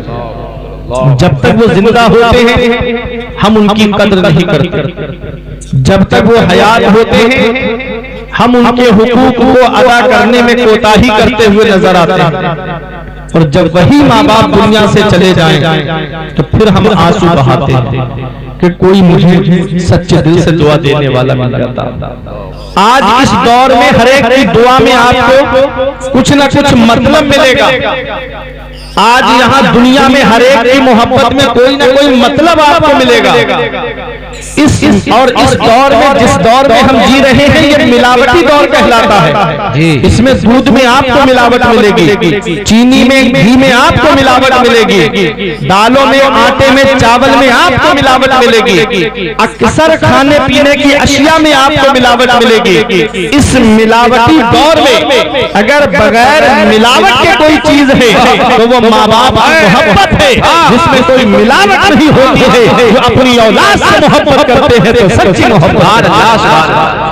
आज वही माँ बाप बुढ़ापे की दहलीज पे पहुंचे तो आज हम उनकी खिदमत से बदला झाड़ लेते हैं। वो बाप जो लाखों रुपये औलाद की तालीम पे खर्च करता है, वो बाप जो लाखों रुपये अपने बच्चों की पढ़ाई पे खर्च करता है, आज वही बच्चे जब थोड़ा बहुत कामयाब हो जाए, कोई डॉक्टर बनता है, कोई इंजीनियर बनता है, कोई मास्टर बनता है, कोई प्रोफेसर बनता है। मैं सबको नहीं कहता, बड़े बड़े वफादार बेटे भी हैं, लेकिन कुछ लोग मैंने ऐसे देखे कि कोई शहर में हॉस्पिटल बना के रह रहा है, कोई शहर में ऑफिस खोल के रह रहा है, और माँ बाप गांव के अंदर इंतजार करते कि शबे बारात पे बेटा घर पे आ जाता, ईद के मौके पे बेटा घर पे आ जाता, एक आध रोजा मेरे साथ में बैठ करके इफ्तार कर लेता, बकरा ईद के मौके पे इंतजार करते, काश बेटे के कदम घर में आ जाते। पर बेटा है, और बाज तो ऐसे है कि अगर बाहर चले गए जॉब के लिए तो वही से फोन करके कहते हैं कि अब्बा के कफन दफन में जितना पैसा लगेगा मैं दे दूंगा, मुझे वीडियो कॉल पे दिखा देना। अल्लाह पर मेरे अजीजों, मैं आपसे पूछना चाहता हूँ, पैसों के लिए भेजते हैं बच्चे अरब हम, पैसों के लिए भेजते हैं बच्चे अरब हम, खुशियों की घड़ी आई तो बच्चे नहीं आए। किस काम की परदेश में फिर ऐसी कमाई, किस काम की परदेश में फिर ऐसी कमाई जब माँ के जनाजे पे ही बेटे नहीं आए। किस काम की परदेश में फिर ऐसी कमाई जब माँ के जनाजे पे ही बेटे नहीं आए। मेरे अजीजों, ये माँ है, ये बाप है, जैसे दूसरा काबा नहीं, जैसे दूसरा गुंबदे खतरा नहीं, ऐसे ही दूसरे माँ बाप नहीं। एक बार इनकी चारपाई जब घर से उठ जाती है उस दिन हमें एहसास होता है कि आज कितनी बड़ी सपोर्ट मेरे घर से चली गई, आज कितना बड़ा साया मेरे घर से चला गया। आओ, अल्लाह का कुरान क्या कहता है, 15वां पारा अल्लाह फरमाता है, वक़ज़ा रब्बुका अल्ला तअबुदू इल्ला इय्याहु व बिल वालिदैनि इहसाना इम्मा यबलुगन्ना इंदकल किबरा अहदुहुमा अव किलाहुमा फला तकुल लहुमा उफ़्फ़िन व ला तनहरहुमा व कुल लहुमा क़ौलन करीमा। अल्लाह फरमाता है, हुक्म दिया तेरे रब ने कि अपने रब के सिवा किसी की बंदगी ना करो, और अपने माँ बाप के साथ में हुस्न सुलूक करो, अपने माँ बाप के साथ में भलाई करो। जब वो दोनों बुढ़ापे को पहुंच जाए या उनमें का कोई एक बुढ़ापे को पहुंच जाए तो उसे उफ भी नहीं कहना, उसे झिड़कना नहीं। जब भी बोलना तो मोहब्बत के साथ में बोलना, जब भी बोलना तो प्यार के साथ में बोलना। ऐ मेरे अजीजों, ये अल्लाह हमें कुरान में पैगाम दे रहा है कि अपने माँ बाप से उफ भी नहीं कहना, उन्हें झिड़कना नहीं, उनको डांट डपट करना तो बहुत दूर की बात है, उन्हें उफ भी नहीं कहना है, उन्हें झिड़कना नहीं है। जब भी बोलना है तो मोहब्बत से बोलना है, जब भी बोलना है तो प्यार से बोलना है। मेरे अजीजों, माँ बाप अल्लाह की कितनी बड़ी नेमत है। आज बुढ़ापे की दहलीज पे माँ बाप पहुंच जाएं तो माँ बाप हमारे लिए जन्नत में जाने का जरिया है। मेरे आका हुजूर सल्लल्लाहु अलैहि वसल्लम के गुलामों, क्या पैगाम मिला आका की हदीस पाक से, क्या पैगाम मिला हमें मदीने वाले मुस्तफा की सीरत से। आका ने फरमाया है, हुमा जन्नतों का हुमा नारों का, तुम्हारे माँ बाप तुम्हारी जन्नत भी है और तुम्हारे माँ बाप तुम्हारी जहन्नम भी है। पता चला उनको खुश रखोगे, राजी रखोगे तो अल्लाह ताला जन्नत अता फरमाएगा, और अगर उनको नाराज किया और अगर उनको जुल्म सितम को रवा रखा तो अल्लाह ताला जहन्नम में डालेगा। मेरे अजीजों, बाप अल्लाह की बहुत बड़ी बड़ी नेमत है। आज का मेरा नौजवान भाई कहता है मेरे बाप ने मेरे लिए किया क्या है, ये मकान मैंने अपनी मेहनत से बनाया है, ये प्रॉपर्टी मैंने अपनी मेहनत से जमा की है, ये प्लाट मैंने अपनी मेहनत से पैसे जमा करके खरीदा है, मेरे बाप ने मेरे लिए क्या किया। उससे कहो जब तुझे चलना नहीं आता था तो बाप ने उंगली पकड़ के तुझे चलना सिखाया, जब तुझे खाना नहीं आता था तो तेरी माँ ने छोटे छोटे लुकमे रख के मुंह में तुझको खाना सिखाया। आज वही माँ बाप पूरे हुए तो आज की औलाद कहती है बाप ने मेरे लिए किया क्या है, माँ ने मेरे लिए किया क्या है। अल्लाह अकबर मेरे अजीजों, कभी अपने बचपन पे गौर कर लिया करो, कभी अपने बचपन को देख लिया करो कि जब बचपन में तुम पेशाब कर दिया करते थे, माँ तुमको सूखे में सुलाया करती थी, जब दूसरी जानिब भी पेशाब कर देते तो वही माँ गीले में सो जाती लेकिन तुमको सूखे में सुलाती। अल्लाह अकबर कितनी रातें माँ ने बैठ करके गुजारी। एक बार कह दिया माँ मुझे डर लग रहा है, माँ ने कहा बेटा तू सो जा, मैं पूरी रात तेरे सरहाने बैठ करके जाग रही हूँ। अल्लाह अकबर माँ थप्पियां दे करके औलाद को सुलाती रहती। आज वही माँ बाप पूरे हुए हम उनकी खिदमत नहीं करते, आज वही माँ बाप बुढ़ापे की दहलीज पे पहुंचे, हम अपने माँ बाप की खिदमत से दूर भागने लगे। मेरे अजीजों एक पैगाम मैं आपको दूंगा, अगर बुढ़ापे में जिंदगी सुकून से गुजारना चाहते हो, बुढ़ापे में जिंदगी आराम से गुजारना चाहते हो तो अल्लाह ने अगर 3-4 बेटे दिए हैं तो एक बेटे को मदरसा जरूर भेज देना, एक बच्चे को आने लिया हाफिज जरूर बना देना। मैंने दुनिया का जायजा लिया है कि जब बेटा दुनियावी तालीम हासिल कर लेता है, आला डिग्री हासिल कर लेता है तो माँ बाप डरते हैं कहीं बेटा मुझसे नाराज ना हो जाए, और जब बेटा आलिम या हाफिज बन जाता है तो वो माँ बाप से डरता है कि कहीं मेरे माँ बाप मुझसे नाराज ना हो जाए, कहीं मेरे माँ बाप मुझसे ना रूठ जाए। नारे रिसालत मसलके आला हजरत अज़मते वालिदैन हजरत अल्लामा मुफ्ती फरमान रज़ा मंजरी साहिब क़िबला उलमाए अहले सुन्नत नारे तकबीर नारे रिसालत। वाह वाह वाह। ये माँ बाप आज इनकी हम खिदमत नहीं करते। मौलाना रूम फरमाते हैं पहली मोहब्बत है माँ बाप की जो दुनिया में बदला मांगती है। अगर तुम अपने माँ बाप के साथ भलाई करोगे तो तुम्हारी औलाद तुम्हारे साथ भलाई करेगी। अगर तुमने अपने माँ बाप के साथ भलाई नहीं की तो बुढ़ापे में ये उम्मीद लगा के मत बैठना कि तुम्हारी औलाद तुम्हारा सहारा बन जाएगी। हमारे बुजुर्गों ने कहा बाप आंगन में लगे हुए पेड़ की तरह, तो शिद्दत की धूप पड़ती है, गर्मी पड़ती है, आप पेड़ के नीचे कुर्सी डाल के बैठ जाओ, सुकून मिल जाएगा। पेड़ के नीचे चारपाई बिछा के लेट जाओ, आराम मिल जाएगा, नींद आ जाएगी। और वही पेड़ अगर कट जाए तो धूप भी परेशान करेगी, गरम गरम मुंह के थपेड़े भी परेशान करेंगे। पेड़ है तो सुकून है, पेड़ कट गया तो गर्मी की वजह से परेशान हो जाओगे। हमारे बुजुर्गों ने कहा बाप आंगन में लगे हुए पेड़ की तरह है। बेशक सुभान अल्लाह। जब तक बाप जिंदा होता है खानदान वाले भी मोहब्बत से बात करते हैं, रिश्तेदार भी मोहब्बत से बात करते हैं, पास पड़ोस वाले भी मोहब्बत से बात करते हैं। और जिस दिन बाप की चारपाई उठी तो कभी घर के बंटवारे के नाम पे लड़ाइयाँ, कभी खेत के बंटवारे के नाम पे लड़ाइयाँ, कभी खेत में पेड़ अगर लगे हुए हैं तो उन पेड़ों के नाम पे लड़ाइयाँ। ये हाल हो जाता है मेरे अजीजों। बाप आंगन में लगे हुए पेड़ की तरह है। इसलिए ऑटो रिक्शा चलाने वाले बाप ही तो है। चले जाओ रसिया चौराहे की तरफ, वहां मिलेंगे कुछ लोग तुम्हें फलों का ठेला लगा के स्टेशन के सामने, शिद्दत की जाड़े में और गर्मी में पूरे फलों का ठेला लगा के खड़ा होने वाला ये बाप ही तो है जो सोचता है 4 पैसे जमा हो जाएंगे, मेरी औलाद की पढ़ाई में काम आएंगे, मेरी औलाद के खर्चे में काम आएंगे, मेरी औलाद की तालीम में काम आएंगे। याद रखना नौजवानों, ये वो की फीसें भरने वाला एक बाप है, ये स्कूल की फीसें भरने वाला एक बाप है, ये कॉलेज की फीसें भरने वाला बाप है, ये यूनिवर्सिटी की फीसें भरने वाला एक बाप है, अरे ये इंजीनियर बनाने वाला एक बाप है, डॉक्टर बनाने वाला एक बाप है, मास्टर बनाने वाला एक बाप है, प्रोफेसर बनाने वाला एक बाप है, हाफिज बनाने वाला एक बाप है, आलिम बनाने वाला एक बाप है, कारी बनाने वाला एक बाप है।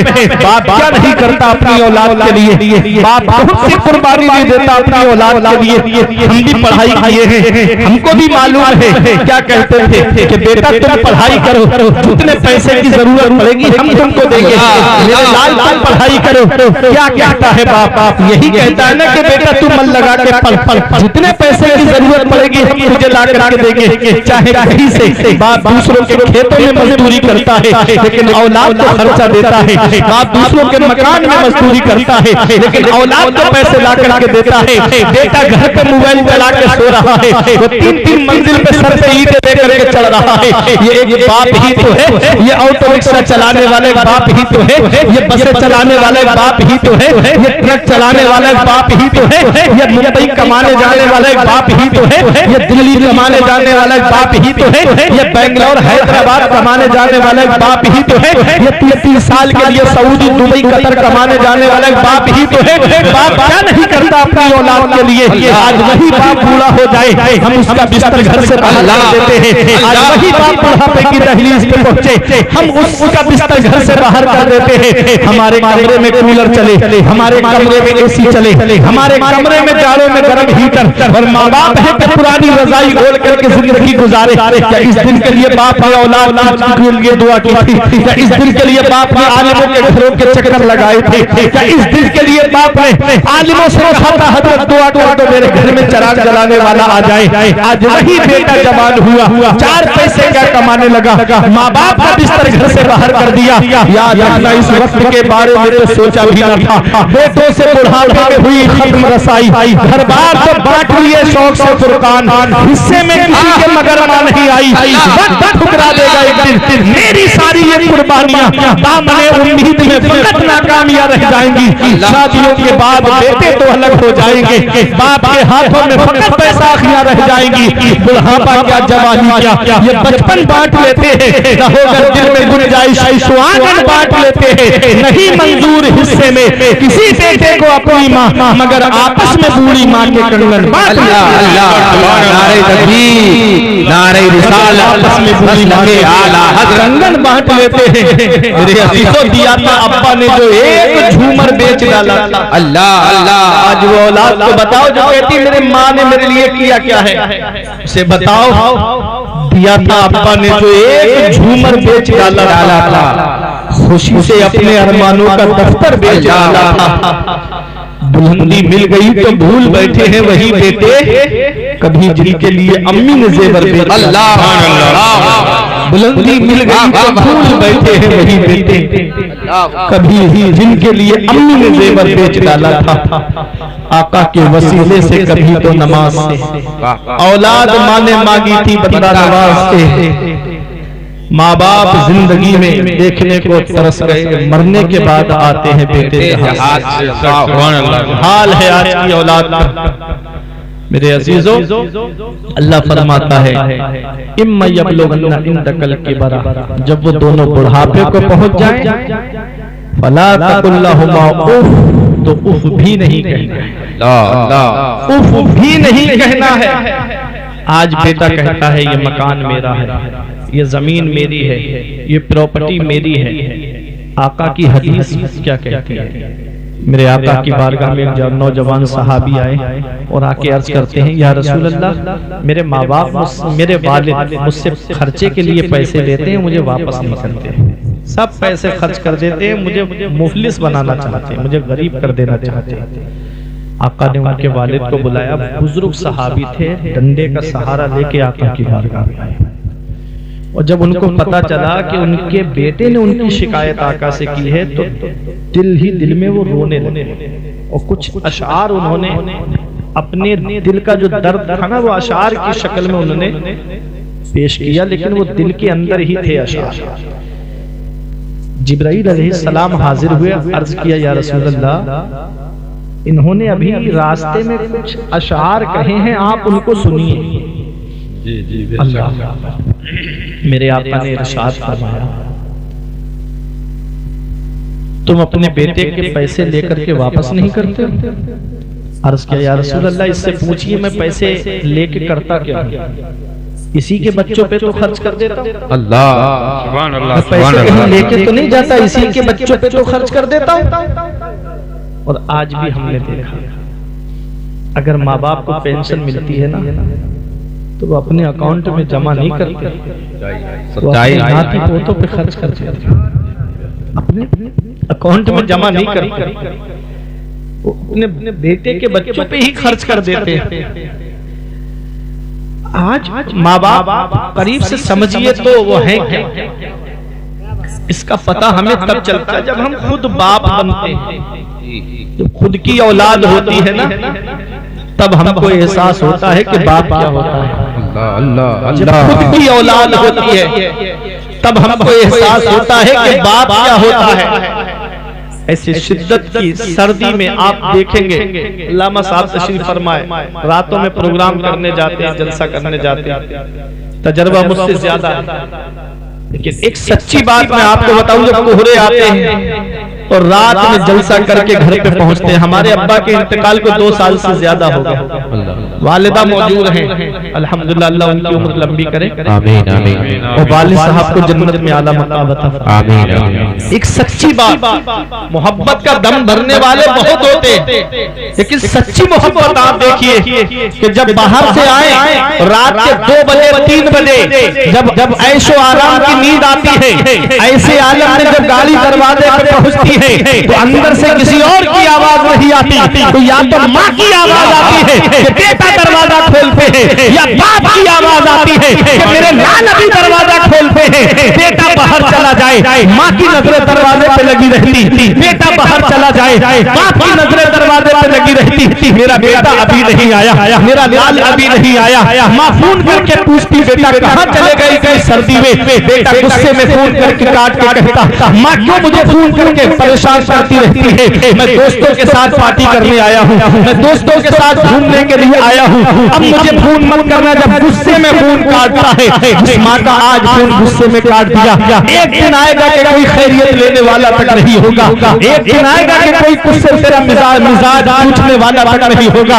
यह माँ बाप है जिनकी नजरें दरवाजे पे लगी रहती। यहाँ बहुत से ऐसे भाई होंगे जो मुंबई वगैरह में काम करते होंगे, उनका तजर्बा मुझसे ज्यादा होगा कि माँ रोजाना शाम को फोन करके पूछती, बेटा तूने खाना खाया कि नहीं खाया, मेरे लाल काम सही से कर रहे हो कि नहीं कर रहे हो। बाप है कि तब तक नींद नहीं आती, करवटे बदलता रहता है, जब तक पता न चल जाए कि बेटा सुकून से बेटे ने खाना भी खा लिया है। अल्लाह अकबर, हम इनकी कुर्बानियों को भूल गए, हम इनकी कुर्बानियों को फरामोश कर गए। मेरे आका की बारगाह में सहाबी है, आका से अर्ज करते हैं, या रसूल अल्लाह, मुझे ये जो खर्चे को पैसे देता है वो पैसे मैं इसी के बच्चों पे खर्च कर देता हूँ। मेरे आका ने फरमाया, वो अशार सुनाओ जो तुमने अभी रास्ते में कहे हैं। वो रो के कहने लगे, या रसूल अल्लाह, मेरे दिल में अशार थे, किसी को नहीं मालूम है। हम कई बार या रसूल अल्लाह आपके मौजूदात का मुशाहिदा कर चुके हैं, या रसूल अल्लाह कई बार आपके मौजूदात को देख चुके हैं। एक मौजूदा आज और हमने देख लिया, ये दिल की बात थी, दिल का राज था। आप तो दिलों के राज भी जानते हैं। मेरा इमाम बरेली से पुकार के कहता है, सरे अर्श पर है तेरी गुजर, दिले फर्श पर है तेरी नजर, सरे अर्श पर है तेरी गुजर, दिले फर्श पर है तेरी नजर, मलाकुत मुल्क में कोई शय नहीं वो जो तुझ पर आया।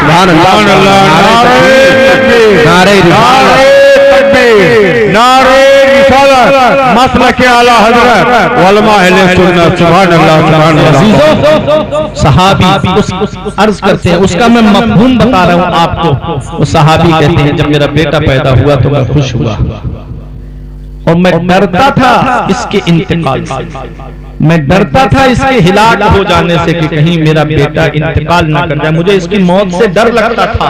जब ये आया था तो खुशी हुई थी और इसके इंतकाल से मैं डरता था। वो सहाबी अर्ज करते हैं, या रसूल अल्लाह, जब ये बीमार पड़ता था तो मैं परेशान हो जाता था। आज मैं बुढ़ापे की दहलीज, ये मुझसे जितने पैसे मांगता था खर्च के लिए मैं इसे देता था।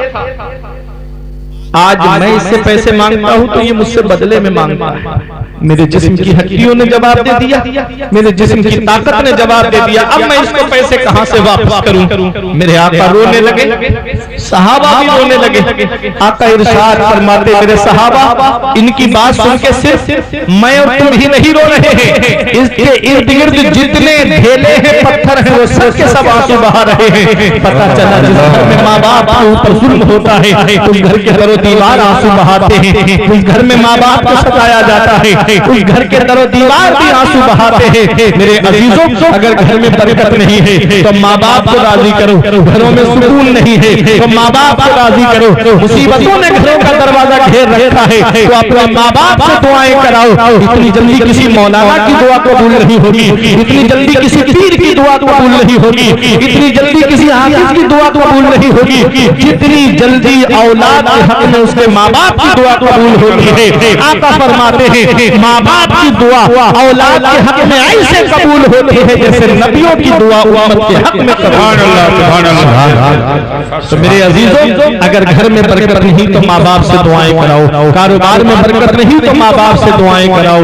अगर घरों में सुकून नहीं तो माँ बाप से दुआएं कराओ। मेरे सर से मेरी सारी मुसीबत डाल देती है, मेरी माँ मेरे दामन में दुआएं डाल देती है। परेशान हुआ अंधेरों से तो जाओ माँ के कदमों में, वो जब चाहे मुकद्दर में उजाले डाल दे। सुभान अल्लाह, सुभान अल्लाह। माँ बाप से दुआएं कराया। माँ बाप अल्लाह की बहुत बड़ी नेमत। अल्लाह फरमाता है वक़्फ़िद लहुमा जनाहुल मिन अर्रहम, अपने माँ बाप के लिए मेहरबानी का बाजू बिछाओ। वक़ुल रब्बिरहमहुमा कमा रब्बयानी सगीरा, और ऐसे दुआ करो अल्लाह मेरे माँ बाप पे ऐसा रहम फरमा जैसा उन्होंने बचपन में मेरे ऊपर रहम। सुभान अल्लाह, सुभान अल्लाह। ये कुरान हमें सिखा रहा है कि हमें माँ बाप के साथ रहना कैसे है। जब बुढ़ापे में पहुंचे वो तो उन्हें भी नहीं कहना, झिड़कना नहीं, डांटना नहीं, उनसे मोहब्बत से बात करना। एक बाप ने अपने बेटे का इम्तिहान लिया था। मौलाना रूम जो नतीजा निकालते हैं वो सोने के कलम से लिखने के काबिल है। कहते एक बाप ने अपने बेटे से कहा बेटा दीवार पर क्या बैठा है? तो बेटे ने कहा अब्बा कौवा बैठा है। बाप ने फिर पूछा बेटा क्या बैठा है? तो बेटे का थोड़ा लहजा बदला, कहा ना अब्बा कौवा बैठा है। बाप ने फिर पूछा बेटा क्या बैठा है? कहा क्या अब्बा बता तो दिया एक बार में कि कौवा बैठा है। बाप ने फिर पूछा तो बेटे के तेवर बदल गए। कहा क्या बुढ़ापे में तुम्हारा दिमाग तो नहीं चल गया है? कितनी बार बताऊं कि दीवार पर कौवा बैठा है? ये सुन के बाप रोने लगा। जब बाप रोया तो बेटा थोड़ा नरम हुआ। उसने कहा अब्बा रोते क्यों हो? कहा बेटा आज मैंने तेरा इम्तिहान लिया था। जब बचपन में तूने मुझसे पूछा था कि अब्बा दीवार पर क्या बैठा है, मैंने कहा बेटा कौवा बैठा है। तूने तकरीबन 100 मरतबा मुझसे पूछा होगा, मैंने 100 मरतबा मोहब्बत से जवाब दिया था कि कौवा बैठा है। आज मैंने 2-3 बार तुझसे पूछा और तेरा लहजा बदल गया। आज 2-3 बार मैंने तुझसे पूछा तेरी बोली बदल गई। अल्लाह अकबर। ये बचपन में माँ बाप अपनी औलाद से क्या कहते हैं? बेटा आज क्या खाओगे? आपके यहाँ भी बाजार लगता होगा। जी जी बेशक। हमारे यहाँ भी बाजार लगता है। हम भी पूछते बच्चों से बेटा आज क्या खाओगे? आप भी पूछते होगे बेटा आज क्या खाओगे? आज तो दौर बहुत तरक्की कर गया, पैसे का दौर है। आज तो अक्सर घरों में मोटरसाइकिलें हैं, साइकिल तो हर घर में है, अक्सर घरों में मोटरसाइकिलें और ज्यादातर घरों में कारें आपको मिलेंगी। जी जी पहले दौर इतना तरक्की याफ्ता नहीं था। बहुत किस 2-3 गांव मिला के देखा जाता किसी एक के घर में कहीं कार होती थी। कोई एक आदमी मोटरसाइकिल ले आता तो पूरा गांव देखने के लिए आता था कि फला के घर में मोटरसाइकिल है। अल्लाह माफ करे, हमारे इलाके में एक बारात हुई थी तो रेडियो मिल गया था तो पास पड़ोस के गांव के लोग भी देखने के लिए आए। तो उस दौर की मैं बात बता। जी जी बेशक। ये ऐसा दौर भी गुजरा है। अब आप जो है फॉर्च्यूनर लाके खड़ी कर लो, ये पड़ोसी तक देखने के लिए नहीं आएगा। क्यों? क्योंकि अक्सर घरों में पैसा है। मेरे अजीजों, अक्सर घरों में पैसा है, अक्सर घरों में दौलत है। आपको मैं बताऊं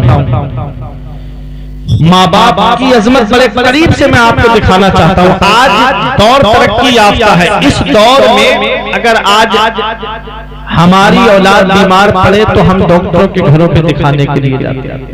क्या कहते हैं डॉक्टर साहब? जमीन बिके तो बिक जाए, मकान बिके तो बिक जाए, प्रॉपर्टी जाए तो चली जाए, मेरे बेटे को कुछ नहीं होना चाहिए। हम अपने बचपन पे गौर करें, यही हमारा बाप है। आज बुढ़ापे में जिसकी हमको खांसी अच्छी नहीं लग रही है, माँ का बोलना हमको अच्छा नहीं लग रहा है, यही माँ बाप है जो हमको सीने से लगा करके डॉक्टर के पास लेकर गए थे। बाप के पैरों में चप्पल नहीं होती लेकिन डॉक्टर के पास लेकर गया। माँ ने सर्दी में अपनी चादर अपनी औलाद को ओढ़ा दी ताकि इसे ठंड न लगे और डॉक्टर के पास लेकर गई। क्या कहा डॉक्टर साहब, जमीन बिके तो बिक जाए लेकिन मेरे बेटे को कुछ नहीं होना चाहिए। अल्लाह अकबर। आज हमारी औलाद बीमार पड़ती है, हम परेशान हो जाते हैं। अपने बचपन पे गौर करो, जब हम बीमार पड़े होंगे तो यही हमारे माँ बाप हमको डॉक्टर के पास लेकर गए। मेरे अजीजों, कभी बुढ़ापे में पूछ लिया करो कि अब्बा आज क्या खाना पसंद करेंगे। आज घर में खाना अब्बा की मर्जी का बनेगा, आज घर में खाना अम्मी की मर्जी का बनेगा। वो बुढ़ापे में इंतजार करके काश बेटा थोड़ी बात मुझसे कर लेता, काश मेरा लाल मुझसे मेरा हाल पूछ लेता, काश मेरा बेटा मुझसे मेरी ख्वाहिश को पूछ लेता कि आज मेरा किस चीज को मन हो रहा है। हम नहीं पूछते। अगर कोई सामान भी खरीद के लाते खाने पीने का तो माँ बाप से छुपा के कमरे के अंदर लेके जाते ताकि बाप की नजर न पड़े, माँ की नजर न पड़े। किस माँ बाप से तुम छुपा के लेके जा रहे हो? तुम बचपन में जब छोटे थे यही तुम्हारा बाप बाहर से काम करके आता, खाने पीने का सामान लेकर आता तो तुमसे छुपा के नहीं रखता था बल्कि बच्चों के सामने ला करके रख देता था। और अगर कोई बेटा बाहर गया होता तो माँ उठा के उसका सामान रख देती कि फला बेटा मेरा घर पे नहीं है, ये उसके हिस्से का है। मेरे अजीजों, कभी चीजों को भी तो गौर कर लिया करो। चार पैसे क्या कमाने लगे, थोड़ी सी दौलत क्या आ गई पास में, थोड़ा सा माल क्या आ गया पास में। हम माँ बाप के एहसानों को भूल गए, हम माँ बाप की कद्र करना हमने बंद कर दी। मेरे अजीजों, मैं आपको एक पैगाम दे के गुजरना चाहता हूँ। ये माँ बाप है, माँ बाप जिनसे आप छुपा के लेके जा रहे हो वो सब जानते हैं, लेकिन फिर भी तुमको बददुआ नहीं देते, फिर भी तुम्हारे लिए दुआ ही निकलती है उनके मुंह से कि मौला मेरे बेटे को और तरक्की दे, मौला मेरे बेटे को और कामयाबी दे, मौला मेरे बेटे की कमाई में और बरकतें दे। कभी पूछ लिया करो उनके पास बैठ करके कि अब्बा आज क्या खाना पसंद करेंगे, अम्मी आज क्या खाना पसंद करेगी। मेरे अजीजों, आज हम अपनी औलाद से पूछते हैं कि बताओ बेटा आज क्या खाओगे। कभी माँ बाप के पास बैठ के पूछा करो। जब तक माँ बाप जिंदा होते उनकी ख्वाहिशों को हम नहीं पूछते, लेकिन जब उनका इंतकाल हो जाता है, मैं मिसाले सवाब का मुनकिर नहीं हुआ, अल्हम्दुलिल्लाह मैं खुद मिसाले सवाब करता हूँ। लेकिन मैं आपको एक बात बताना चाहता हूँ, जब तक अब्बा जिंदा होते सेब ले जाएगा तो छुपा के कमरे के अंदर, अमरूद लाएगा तो छुपा के कमरे के अंदर, कोई और खाने पीने की चीज लाएगा तो कमरे के अंदर छुपा के ले जाएगा। और वही माँ बाप का अगर इंतकाल हो जाए तो तीजे की फातिहा में देखो कोई ऐसा फल होगा जिस पर उसकी नजर न पड़ी हो और वो फल बच गया हो। अगर नजर पड़ गई तो उसे भी खरीद करके लाएगा और फातिहा में ला कर सजा करके रखेगा। मैं आपको बताता हूँ मिसाले सवाब जरूर पूछता है, ये मेरा ईमान व अकीदा है। लेकिन क्या अच्छा होता कि जब बाप जिंदा था तो एक सेब ला के अपने हाथों से काट के उसको खिला देता। क्या अच्छा होता कि जब माँ जिंदा थी तो अपनी माँ को अनार के चंद दाने अपने हाथों से मुंह में डाल करके खिला देता। क्या अच्छा होता कि जब माँ बाप जिंदा थे तो उनकी ख्वाहिशों को पूछ करके उनके मनपसंद का खाना बना देता। वो हाथ उठा के दुआ कर देते, अल्लाह तेरे कारोबार में इतनी बरकतें अता फरमाता कि तेरी नस्लें खाती तब भी उसकी बरकत खत्म नहीं। सुभान अल्लाह, नारे तकबीर, नारे रिसालत, मसलके आला हजरत हज़रत वालिदैन अल्लामा फुरकान मंजरी साहिब क़िबला, नारे तकबीर, नारे रिसालत। ये माँ बाप सुभान अल्लाह, वक़्फ़िद लहुमा जनाह ज़ुल्ल मिनर रहमा, अपने माँ बाप के लिए मेहरबानी का बाजू बिछाओ और ऐसे दुआ करो, अल्लाह मेरे माँ बाप पे ऐसा रहम फरमा जैसा उन्होंने बचपन में मेरे ऊपर। सुभान अल्लाह, सुभान अल्लाह। एक तो माना इसका ये है और एक माना ये है कि अपने माँ बाप के लिए अपने बाजुओं को समेट लो। जी जी बेशक। अपने माँ बाप के लिए अपने बाजुओं को सकोड़ लो। परिंदा देखा है आपने? जब परिंदा ऊपर फिजा में उड़ता है तो बाजू खुले होते हैं और जब वो अपने घोंसले की तरफ आता है तो बाजू समेट लेता है, अपने पंख समेट लेता है। क्या मतलब हुआ? मतलब ये है कि अपने माँ बाप के लिए अपने बाजुओं को समेट लो। मतलब क्या है? मतलब ये है कि तुम डॉक्टर होगे तो घर के बाहर होगे, तुम इंजीनियर हो गए तो घर के बाहर हो गए, तुम प्रोफेसर हो गए तो घर के बाहर हो गए, तुम मास्टर हो गए तो घर के बाहर हो गए। जब घर के अंदर आओ तो कोई डिग्री का नशा लेकर मत आना, किसी डिग्री का जो है तुर्रा लेकर घर के अंदर मत आना। जब माँ बाप के सामने आओ तो उनका बेटा बनकर आना, उनका नूरे नजर बनकर आना, उनका लखते जिगर बेटा बनकर के आना। अपने माँ बाप के लिए मेहरबानी का बाजू बिछाओ, रही से दुआ करो, अल्लाह मेरे माँ बाप पे ऐसा रहम फरमा जैसा उन्होंने बचपन में मेरे ऊपर रहम किया। बेशक सुभान अल्लाह। माँ बाप के बहुत हुकूक हैं। मेरे आका हुजूर सल्लल्लाहु अलैहि वसल्लम की बारगाह में एक सहाबी आए और अर्ज किया, या रसूल अल्लाह, माँ बाप दुनिया से चले जाएं तो क्या उनके हक खत्म या कुछ हक हैं जो बाकी रह जाते हैं? जी जी। आका ने फरमाया 5 हक हैं जो बाकी रह जाते हैं, और बाकी जितने हुकूक हैं वो इन्हीं 5 हुकूक से निकलते हैं। जी। पैगंबर इस्लाम ने इरशाद फरमाया, जब माँ बाप का इंतकाल हो जाए तो अस्सलातु अलैहिम, औलाद के लिए ये जरूरी है कि वो अपने माँ बाप की नमाज़े जनाजा पढ़े। जी बेशक सुभान अल्लाह। औलाद के लिए क्या है कि वो अपने माँ बाप की नमाज़े जनाजा पढ़े।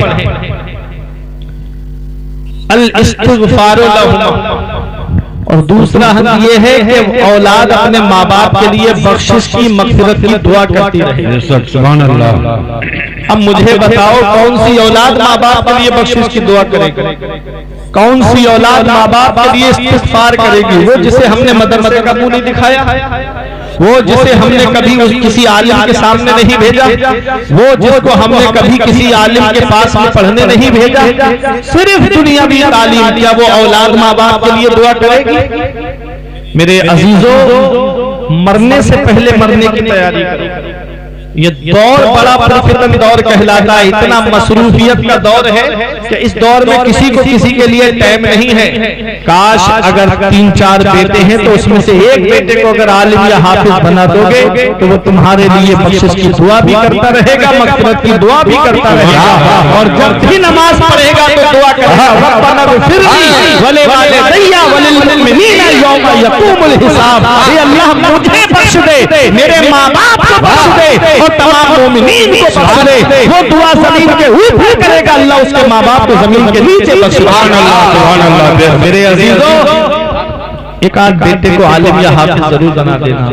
जरूरियात दीन का हासिल करना तो हर मुसलमान मर्द औरत पे फर्ज है, लेकिन एक आध बेटे को हाफिज या आलिम जरूर बना देना। मैं तो कहता हूँ आलिम बना दो मेरे अजीजों, आलिम बनाओ। आलिम सिर्फ हिफ्ज तक मत रखना, हिफ्ज के बाद भी पढ़ाओ अपने बच्चों को। आलिम बनाओ, आलिम। हाफिज के लिए तो है कि वो 10 ऐसे लोगों की शफाअत करेगा जिनके ऊपर जहन्नम वाजिब हो गई होगी। जी जी बेशक। लेकिन कौन सा हाफिज जो बाअमल होगा? वो नहीं कि जो रमजान से पहले दाढ़ी कटा ले, छोटी रखे, और रमजान आए तो बढ़ा ले। जी जी ऐसा नहीं कि जो इधर गली बाजारों में, मार्केटों में जो है बेहयाई करता हुआ फिरे, वो नहीं कि जो बदनिगाही करता हुआ फिरे माज़अल्लाह। वो हाफिज कि जो कुरान को पढ़े और उस पर अमल भी करे। जी जी सुभान अल्लाह। ऐसा बाअमल हाफिज 10 ऐसे लोगों की शफाअत करेगा कि जिनके ऊपर जहन्नम वाजिब हो गई है। जी जी। आलिम के लिए, हाफिज के लिए कैद है, लेकिन आलिम के लिए कोई कैद है। जी सुभान अल्लाह। आलिम को जन्नत के दरवाजे पर रोक दिया जाएगा और उसे हुक्म होगा, तूने दुनिया में दीन की खिदमत की है, तेरे लिए कोई कैद नहीं। हाफिज के लिए कैद है कि वो 10 की करे, हाजी के लिए बाअमल हाजी के लिए है कि वो 70 की करे।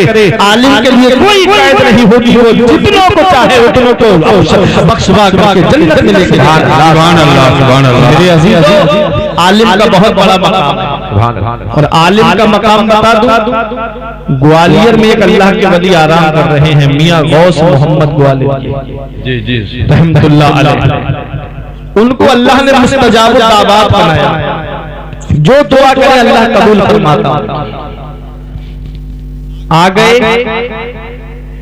ग्वालियर में तो लोग आ रहे थे, उनसे दुआएं करा के जा रहे थे। इमाम साहब जो उस वक्त मौजूद थे उनकी कोई औलाद नहीं थी। जी जी अल्लाह की शान व कुदरत है। अल्लाह कुरान में फरमाता है यखलुकु मा यशा, अल्लाह है जो चाहता है वो पैदा फरमाता है। यहबु लिमन यशाउ इनासो व यहबु लिमन यशाउ ज़ुकूर, अल्लाह जिसे चाहता है उसे बेटियां अता फरमाता है, अल्लाह जिसे चाहता है उसे बेटे अता फरमाता है। और युज़व्विजुहुम ज़ुकरान व इनासा, और अल्लाह जिसे चाहता है उसे बेटे और बेटियां दोनों अता फरमाता है।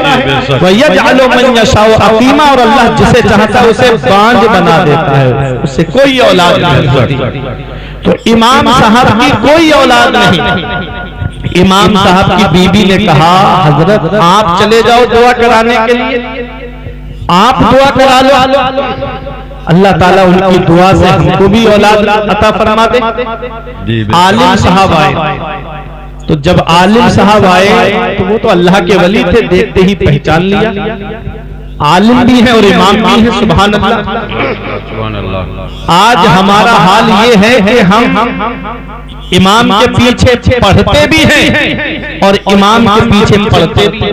जी जी पढ़ते भी हैं। जी जी समझ रहे हैं मेरी बात को? हम इमाम के पीछे पढ़ते भी हैं और इमाम के पीछे पढ़ते भी हैं। जी जी बेशक। हमें इमाम के पीछे पढ़ना है, पढ़ना नहीं है। समझ रहे हैं? हमें इमाम के पीछे पढ़ना है, पढ़ना नहीं है। मेरे अजीजों, वो इमाम साहब भी थे और आलिम साहब भी थे। सुभान अल्लाह। जैसे ही पहुंचे मियां गौस मोहम्मद रहमतुल्लाह अलैह की बारगाह में, कहा हजरत मेरे लिए दुआ कर दो, मेरे घर में भी कोई चिराग जलाने वाला आ जाए। जी जी। हजरत ने कहा आलिम हो? कहा जी अल्हम्दुलिल्लाह। फरमाया एक शर्त है तब मैं तुम्हारे लिए दुआ करूंगा।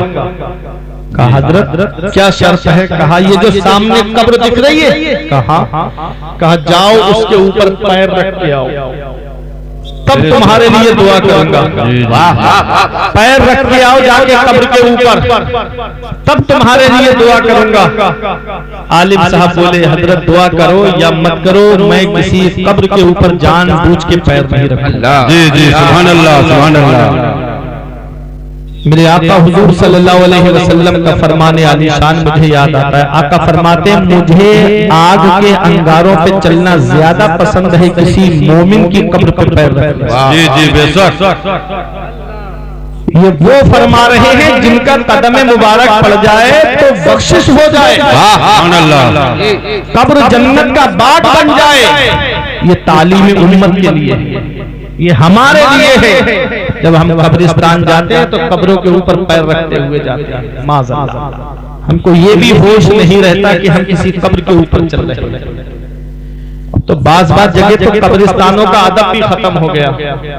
कब्रिस्तान जो रोने की जगह है, कभी दौलत पे घमंड आए, पैसों पे घमंड आए, सेहत पे घमंड आए, बच्चों की नौकरी पे तकब्बुर आए, मकान पे घमंड होने लगे, तो एक चक्कर कब्रिस्तान का लगा लिया करो।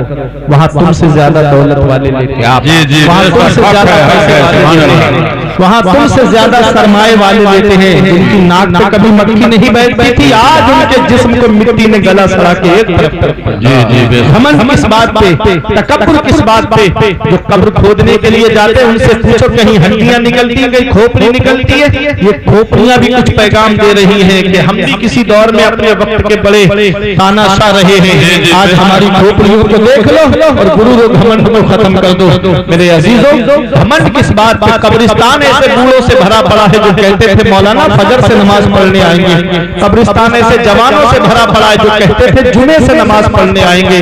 साथ जिनके थे यहाँ लश्करों फौजों सिपाह, बेकसाना कब्र के अंदर अकेले चल बसे। एक साथ भी न ठहरे वादा जिनका आ गया, जी के जी में रह गए अरमान सारे चल बसे। पढ़ के तू कुरान को अब जमा कर ले कुछ सवाब, कब्र पर फिर कौन आए फातिहा के वास्ते। काम वो कर ले प्यारे जिसके 22 कब्र में बागे रिजवा से खुले खिड़की हवा के वास्ते। काम दोज़ख के किए जन्नत का है उम्मीदवार, कसरे जन्नत तो बना है पार साथ। सुभान अल्लाह सुभान अल्लाह। मरने से पहले मरने की तैयारी करो। ये कब्र हमको रोजाना एक पैगाम दे रही है कि एक दिन मेरे अंदर आना है, मैं कीड़े मकोड़ों का घर हूँ, मैं तन्हाई का घर हूँ, मैं वहशत का घर हूँ। आज एक चूंटी मेरे कान में चली जाए पूरी रात मुझे नींद नहीं आती। जी जी बेशक। कब्र के अंदर कीड़े मकोड़े होंगे, क्या हाल होगा इंसान के जिस्म का? क्या तैयारी की हमने कब्र के अंदर जाने की? है कोई तैयारी? आज भाई भाई से लड़े बैठा है, बेटा बाप से बात नहीं करता, भाई बहन से बात नहीं करता, बहन भाई से बात नहीं करती, रिश्तेदारियों में आपस में नहीं इत्तेफाक। ये हाल है आज हमारा। मेरे अजीजों, अपनी आखिरत की तैयारी, उस कब्र के अंदर जाना है, उस काली कोठरी के अंदर जाना है। मेरे अजीजों, मैं अर्ज ये कर रहा था कि आलिम साहब कहते हैं, इमाम साहब कहते हैं, मियां गौस मोहम्मद ग्वादरी रहमतुल्लाह अलैह से कि मैं कब्र के ऊपर पैर नहीं रखूंगा। चले आए, बीवी ने कहा कि दुआ हो गई, कहा नहीं। उन्होंने शर्त रखी, मैंने उस शर्त को पूरा नहीं किया, उन्होंने दुआ नहीं की। बीवी गुस्सा हो गई, बीवी ने खाना बनाना बंद कर दिया, कहा नहीं, जाओ पहले दुआ करा के आओ, मुझे औलाद चाहिए, दुआ करा के आओ। जी जी। मेरे अजीजों, आलिम साहब फिर आए और आके कहा, हजरत घर का माहौल बिगड़ रहा है, आप दुआ कर दीजिए। फरमाया, मौलाना दुआ तभी करूंगा जब पहले उस कब्र के ऊपर पैर रखोगे, ये शर्त है मेरी, ये शर्त है मेरी, उस कब्र के ऊपर पैर रखो तब दुआ करूंगा। फिर वापस आ गए, कहा कब्र पे पैर नहीं रखूंगा। आ गए वापस, बीबी ने कहा हो गई दुआ, कहा नहीं की, वही शर्त है उनकी। मैंने बहुत कहा हजरत बिना शर्त के दुआ कर दीजिए, कहा नहीं। तो बीबी ने अपना सामान बांधा और सबसे आसान तरीका जो है बीबी का आराम के लिए मैका, जी जी बेशक, सामान बांधा और आ गई। और मैके वाले भी बाज ऐसे होते हैं कि ये भी नहीं पूछते कि बेटी बात क्या है, बस फोन लगा करके उल्टा सीधा दामाद को बोलना शुरू कर देते हैं, जिसकी वजह से कोर्ट कचहरियों के चक्कर लगाने पड़ते हैं। आज कितने घर हैं जो लड़की की माँ की वजह से बर्बाद हो गए। जी बेशक, हक है जी। वो घर कभी खुशहाल नहीं होता जिस घर में लड़की पूरे पूरे दिन अपने मैके वालों से फोन पे बात करती रहे, वो उसे कोचिंग देते रहते हैं, वो उसे फोन पर उसके कान भरते रहते हैं कि जब दूसरे भाई की बीबी कुछ नहीं करती तो तू क्यों करती है। ऐसा माहौल बना देते हैं घर का, ऐसी तनातनी हो जाती है कि अब भाई भाई का चेहरा देखना पसंद नहीं करता और ये औरतें औरतों का चेहरा देखना पसंद नहीं करती, दीवारें खिंच जाती हैं घरों के अंदर। ये हाल होता है। मेरे अजीजों, ये पैगाम लिख के लेकर के जाओ कि जो लड़की अपने मैके वालों के कहने में रहेगी उसका घर कभी खुशहाल नहीं। जी जी बेशक, हक है। सच्चाई ये हकीकत है। कोर्ट कचहरियों में जाकर के देखो कितनी मुस्लिम बहन बेटियां नकाब डाल के वकीलों के सामने आकर के बैठती हैं और वो वकील हंसी मजाक करते। मैंने खुद देखा, मेरा एक मोबाइल चुर गया था, मेरे हाथ से चोर छीन के ले गए, तो मैं गया था उसकी रिपोर्ट के लिए, तो मैंने देखा था कि बहनें कैसे आंसू बहाती थी, मैंने देखा था, दिल रोता था दिल, और वकील उनसे मजाक करते थे माज़अल्लाह, और वो बैठी रो रही हैं। कितने घर बर्बाद हो गए।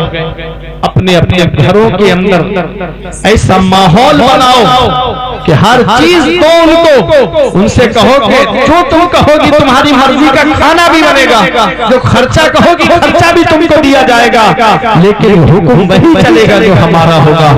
और रिजाल कव्वामूना अलन निसा, मर्द हाकिम है औरतों के ऊपर, औरतों को हाकिम मत बनाओ, मर्द ही हाकिम रहेगा तो घर खुशहाल। जिस घर में औरत की चलेगी वो घर खुशहाल कभी नहीं होगा। औरत नाक़िसुल अक्ल है, मर्द के मुकाबिल उसकी आधी अक्ल है, वो अपने आप को समझती बहुत अक्लमंद है, लेकिन मर्द है जो अपनी अक्ल के जरिए पूरे परिवार को लेकर चलना चाहता है, तमाम रिश्तेदारों को लेकर के चलना चाहता है, और वो है कि अपनी अक्ल के जरिए अपनी झोपड़ी अलग बसा करके अकेले रहने में ही खुशहाली समझती है। लेकिन असल खुशहाली अकेले रहने में नहीं है, पूरे परिवार के साथ में खुश रह करके खुश रहने में असल खुशहाली है। अजीजों, ये एक पैगाम है, ले जाओ।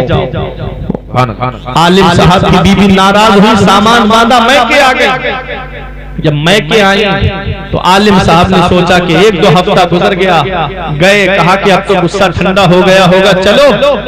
तो कहा कि नहीं, पहले दुआ कराओ उसके बाद जाऊंगी। आलिम साहब परेशान हो गए। अब आए, चेहरा उतरा हुआ। मियां गौस मोहम्मद ग्वालियरी रहमतुल्लाह अलैह के पास में आकर के कहा, हजरत अब घर टूटने वाले, हजरत अब करम कर दो। अल्लाह के वली ने चेहरा देखा उतरा हुआ, थोड़ा तरस आया और कहा, अच्छा शर्त मेरी वही है, कब्र पे पैर रखना पड़ेगा तभी दुआ करूंगा, शर्त नहीं छोड़ूंगा अपनी। आलिम साहब बोले, हजरत मान जाइए। कहा, अच्छा ठीक है, एक पूरा पैर मत रखिए, सिर्फ अंगूठा टच करके आ जाइए कब्र से, मैं दुआ कर दूंगा, मैं दुआ कर दूंगा। आलिम साहब ने कहा ठीक है, गए और पैर का अंगूठा टच करके कब्र से वापस आ गए। आलिम साहब के लिए अल्लाह के वली ने दुआ की, अल्लाह ताला ने 9 महीने के बाद में एक बेटा अता फरमाया।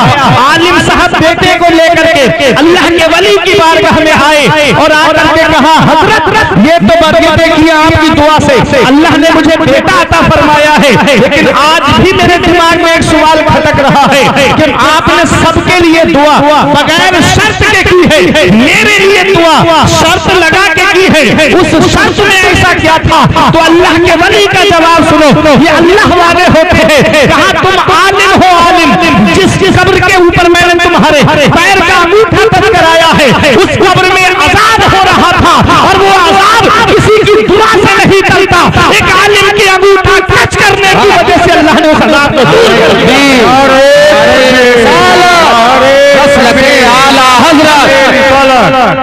ये आलिमों का मर्तबा है, ये आलिमों की शान है। आलिम या तालिब इल्म बस्ती के किसी कब्रिस्तान से गुजर जाए, कुछ भी ना पड़े, सिर्फ गुजर जाए, तो अल्लाह तबारक व तआला 40 दिन के लिए उस कब्रिस्तान के मुर्दों के अजाब से अजाब कितनी बड़ी शान है। आज उन्हीं आलिमों को हम हिकारत की निगाह से देखते, आज उन्हीं आलिमों की हम इज्जत नहीं करते, आज उन्हीं आलिमों की हम कद्र नहीं करते। मेरे अजीजों, अगर आलिम न होते तो कौम जानवरों की तरह हो जाती। नमाज में फर्ज कितने हैं ये आलिम बताते हैं, वुजू में फर्ज कितने हैं ये आलिम बताते हैं, रोजा किससे रकात टूटता है और किससे नहीं टूटता है ये आलिम बताते हैं, ज़कात किस पर फर्ज है ये आलिम बताते हैं, हज किसके ऊपर फर्ज है ये आलिम बताते हैं, सदका किसे देना है ये आलिम बताते हैं, किसमें सवाब है किसमें गुनाह है ये आलिम बताते हैं। इसलिए उन घरों की बेटियां ज्यादा मुर्तदा हुई जिन घरों में आलिमों की बुराइयां होती हैं, जिन घरों में आलिमों की गीबत होती है, जिन घरों में आलिमों की चुगली होती है। और जो घर आलिमों से करीब रहे, जो घर आलिमों से जुड़े रहे, उन घरों के अंदर खुशहाली रही, उन घरों के अंदर दीनदारी रही। मैंने कहा सोहबत का असर होता जरूर है, मौला अली शेर खुदा फरमाते हैं सोहबत का असर होता जरूर है। नेकों की सोहबत नेक बना देती है, बुरों की सोहबत बुरा बना देती है। और मौलाना रूह कहते हैं सोहबत स्वालिहा तुरा स्वालिह कुनब, सोहबत स्वालिहा तुरा स्वालिह कुनब। नेकों की सोहबत में बैठोगे नेक बन जाओगे, बुरों की सोहबत में बैठोगे बुरे बन जाओगे। ये मेरे अजीजों, आला हजरत अजीमुल बरकत एक मिसाल पेश करते हैं। रंग बेचने वाले के पास मत बैठो, अगरचे तुम रंग नहीं बेचते हो, रंग उड़ के जब कपड़ों पे लगेगा लोग क्या कहेंगे ये भी रंग बेचता है। मतलब क्या है? मतलब ये है बुरों के पास मत बैठो, अगरचे तुम बुरे नहीं हो, जब उनके पास बैठोगे एक दिन आएगा कि लोग कहेंगे कि ये भी उनके पास बैठता है, उन्हीं में से है। मेरे अजीजों, नेकों के पास में बैठो, परहेजगारों के पास में बैठो, दोस्ती आलिमों से करो, दोस्ती परहेजगारों से करो, दोस्ती मुत्तकियों से करो, ऐसे से दोस्ती करो जो तुम्हारा हाथ पकड़ के मस्जिद लेके चला जाए, ऐसे से दोस्ती करो जो तुम्हारा हाथ पकड़ करके दीनी कामों की तरफ लेकर के जाए। उससे दोस्ती मत करो जो हाथ पकड़ के शराब की दुकान की तरफ लेकर जाए, उससे दोस्ती मत करो जो हाथ पकड़ कर जुए की तरफ लेकर के जाए, उससे दोस्ती मत करो जो हाथ पकड़ करके जिना के अड्डे की तरफ लेकर के जाए। अल्लाह कुरान में फरमाता है, अल्लाह ने फरमाया कयामत के दिन बाज गहरे से गहरे दोस्त एक दूसरे के दुश्मन बन जाएंगे, इल्लल मुत्तकीन, सिवाय परहेजगारों के। कौन काम आएगा कयामत क़यामत में परहेजगार काम आएंगे, मुत्तकी काम आएंगे। अपने आप के अंदर तकवा लाओ, अपने अंदर परहेजगारी लाओ। तो ये चंद बातें थी जो मैंने आपके सामने बयान की। दुआ करता हूँ परवरदिगार आलम हम सबको अमल की तौफीक अता फरमाए।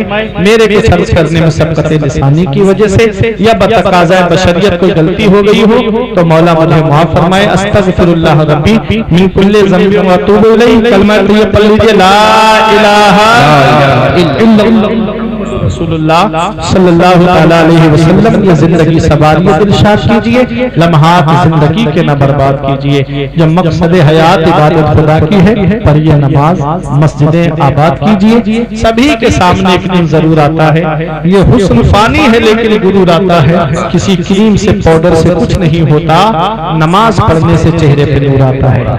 रही कली तो फूल खिलेंगे, जिंदगी बाकी रही तो फिर मिलेंगे। अस्सलाम वालेकुम व रहमतुल्लाह।